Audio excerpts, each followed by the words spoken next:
C'est l'Union libre des jeunes communistes de France. Donc, je vais commencer en donnant la parole aux responsables des JC Novo pour qu'ils puissent commencer. Ensuite, je ferai la succession. Bon. Merci à tous d'avoir répondu à l'invitation de la sélection. Donc, je vais essayer de faire court, comme ça, au moins, Castro. Voilà. Donc, après une année 2015 qui a commencé avec la barbarie et qui s'est terminée avec des actes barbares, l'année 2016 commence avec son lot d'incertitudes. Suite aux attentats de novembre dernier, le PS, le gouvernement et le Parti socialiste a très clairement fait le choix de la dérive sécuritaire et conservatrice en voulant inclure dans la Constitution l'état d'urgence et la déchéance de nationalité pour les seuls binationaux.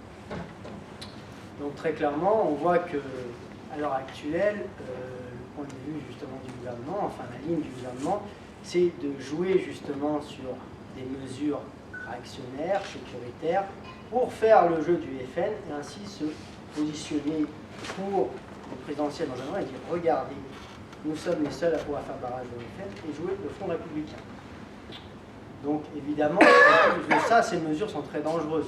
Quand on parle d'instaurer l'état d'urgence dans la Constitution, ça porte atteinte à toutes les libertés fondamentales. Qui plus est, on a vu là dernièrement liberté syndicale.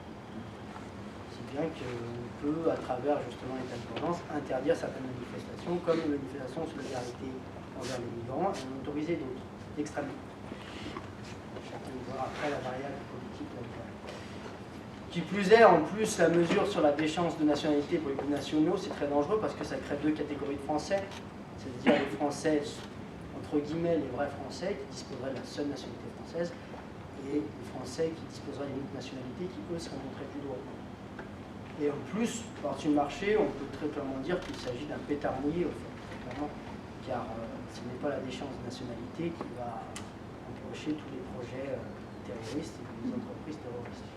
Donc c'est clairement un glissement sécuritaire du gouvernement, dit de gauche, je rappelle encore. Alors si le gouvernement justement veut dissuader les jeunes qui sont candidats au djihad, il va falloir qu'il arrête de nier la réalité sociale du pays à l'heure actuelle. Parce que le chômage, la précarité, l'absence de services publics, la ghettoisation des quartiers voulue justement par la politique d'austérité, conduisent forcément à un terreau fertile pour tout ce qui est le repli communautaire identitaire et forcément les filières djihadistes qui prospèrent dans les quartiers populaires. Donc malheureusement, en plus, les chiffres sont là. À l'heure actuelle, le gouvernement ne peut pas nier les véritables problématiques sociales. En termes d'emploi, par exemple, sur notre ville, les jeunes actifs, il y a 40% de jeunes de 18 à 25 ans qui sont en situation de chômage dans certains quartiers. Et les Belgiques, ça s'élève à 23% pour les 15-25 ans. Je ne parle même pas du pourcentage de jeunes qui vivent sous le seuil de pauvreté, c'est-à-dire 947 € par mois, 42% sur certains quartiers, ça monte à près de 80%. Voilà. Donc évidemment, M. Hollande et son gouvernement, qui voulaient battre en guerre, peuvent nous servir la soupe à un moment donné. Voilà. Nous, on refuse justement la fatalité et nous battrons pour impulser une véritable politique de l'emploi, pour permettre à chacun de vivre dignement et de construire son avenir de manière ferme. En effet, la précarité, au fait, n'est pas un métier. Le CDI doit être la norme. On ne peut pas se targuer justement d'aller balancer d'un emploi à un autre sans avoir une véritable sécurité de l'emploi. Voilà. Et on voit qu'actuellement, la politique menée par le gouvernement n'est pas du tout une politique en faveur de l'emploi. On a fait des cadeaux au patronat, on a vu avec le CICE, qui ont conduit justement à gonfler les dividendes perçus par les actionnaires, mais qui n'ont rien servi d'emploi, puisqu'on voit qu'en un an, il y a eu 1000 chômeurs de plus. Et quand on dit 1000 chômeurs de plus, on dit qu'il faut également prendre en considération les gens qui sont déclarés à Pôle emploi. Il y a de plus en plus de jeunes aujourd'hui en ont tellement marre et sont tellement résignés qu'ils n'ont même plus à Pôle emploi se déclarer. Donc c'est des chiffres justement arrangés à la sauce gouvernementale. Alors je peux également parler d'éducation, mais ça je vais laisser à Nicolas là-dessus. Parce qu'il est facile de dire, comme par exemple Madame Geoffroy le fait actuellement, ma priorité c'est l'éducation. En fait, elle ne fait qu'investir dans le bâti et pas dans les moyens humains. Voilà. Qui plus est, en plus, c'est un vaste mensonge, parce que si on regarde le groupe scolaire Le Beauvry, c'est l'ancienne majorité qui avait justement voté et financé les travaux, et toutes les rénovations sont du fait de l'ancienne majorité. Bon voilà, donc c'est un mensonge. J'ai justement fait une petite citation par rapport à l'éducation, que je trouve très révélatrice, justement, alors que le gouvernement jouait pas en guerre à les bombarder en Syrie. Alors, les armes, effectivement, ça peuvent tuer les terroristes, mais l'éducation peut tuer le terrorisme. Ça, je pense que Mme Geoffroy devait y réfléchir, ainsi que le gouvernement qui les soutient. Alors, l'année 2015 fut une année riche pour le communiste Vaudet.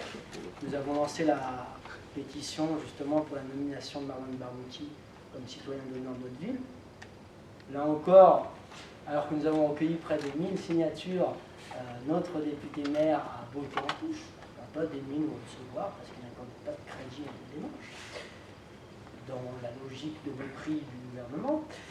Alors qu'elle-même, elle avait voté en faveur justement de la reconnaissance par la France de l'État palestinien. La motion est contraignante en novembre dernier.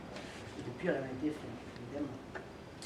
Suite à ça, on avait organisé, d'ailleurs ici même à l'IPIAF, une soirée en solidarité avec le peuple palestinien et les prisonniers politiques.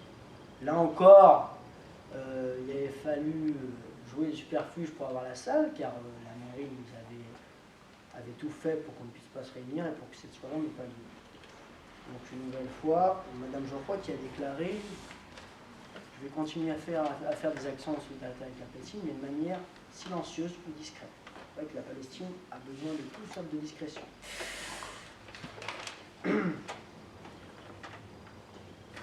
Cette année, d'ailleurs, nous allons continuer sur la Palestine et j'annonce qu'on va faire un courrier que nous avons déposé à Mme Geoffroy récemment pour demander l'organisation du tournoi Un Stade pour Gaza, qui se faisait à Vanvelin en 2011 et 2013 et qui se fait plus depuis ces 2 dernières années. Voilà, en collaboration, partenariat avec d'autres associations, le Secours Populaire, la FFJT, la section du Parti communiste de Vanvelin, avec plusieurs clubs sportifs. Justement, on va monter un dossier, on va faire un courrier pour qu'on puisse organiser ça sur Vanvelin comme ça se faisait dans le passé. Voilà. On vous tiendra bien évidemment au courant des réponses que nous apportera Mme Geoffroy. Voilà. Et surtout, qui plus est sur la Palestine, ce n'est pas la dernière sortie de je ne sais pas si vous avez écouté l'émission de Ruquier là, ce samedi, là, qui disait très clairement que le fait de se positionner contre l'État israélien était une certaine forme d'antisémitisme. Alors, c'est vrai qu'à l'heure actuelle, alors que la France est divisée, clivée, je pense que jouer cet amalgame-là est très dangereux. Très dangereux. Voilà. Nous, on s'est toujours positionné en tant que communistes, contre toute forme de colonialisme et contre le droit des peuples à disposer d'eux-mêmes.